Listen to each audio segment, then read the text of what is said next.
Digital arrest పేరుతో మోసాలకు పాల్పడిన సైబర్ నేరగాళ్ల ముఠా సభ్యులు నలుగురిని గుంటూరు జిల్లా పోలీసులు అరెస్టు చేశారు. వారి వద్ద నుంచి 50,000 నగదు, బ్యాంకు ఖాతాలు, 3 సెల్ ఫోన్లు స్వాధీనం చేసుకున్నారు. గుంటూరు జిల్లా కాకుమాను మండలం కొమ్మూరుకు చెందిన విశ్రాంత హెడ్ మాస్టర్ నుంచి డిజిటల్ అరెస్టు పేరుతో 42 లక్షల రూపాయలు దోచేశారు. ఆయన ఫిర్యాదు మేరకు కేసు నమోదు చేసి నిందితులను పట్టుకున్నట్లు జిల్లా ఎస్పీ వకుల్ జిందాల్ తెలిపారు. విశ్రాంత ఉద్యోగులే లక్ష్యంగా సైబర్ నేరాలకు పాల్పడుతున్నారని, డిజిటల్ అరెస్టు అనేది లేదని ప్రజలు అప్రమత్తంగా ఉండాలని సూచించారు.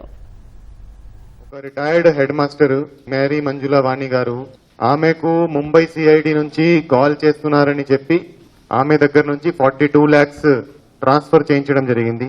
ముంబై, గుడ్గాం, ఆగ్రా అన్ని చోట్ల తిరిగి ఇదంతా నెట్వర్క్ బ్రేక్ చేయడం జరిగింది. ఎవరి అకౌంట్ కి ట్రాన్స్ఫర్ అయిందో ఆయన డాక్టర్ మరపు సురేష్ నాయుడు, ఆయన వైజాగ్ కి సంబంధించిన ఒక డాక్టర్. ఇందులో ఆయన ఆర్థిక ఇబ్బందుల్లో ఉన్నారు అండ్ ఆయన బెడ్ మీద కూడా ఉన్నారు. సులభంగా సంపాదిస్తామని ఆశతో ఆయన హాస్పిటల్ కి ఉన్న ఏదైతే కరెంట్ అకౌంట్ ఉందో ఆ కరెంట్ అకౌంట్ ఆయన మ్యూల్ అకౌంట్ కింద ఇవ్వడం జరిగింది. సో A1, A3 కలిసి ఈ మోహిత్ శిఖర్ వారికి కాంటాక్ట్ చేసి ఈ అకౌంట్ ఇప్పించారు.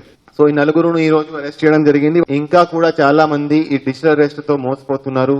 డిజిటల్ అరెస్ట్ అన్నది ఏమీ లేదు.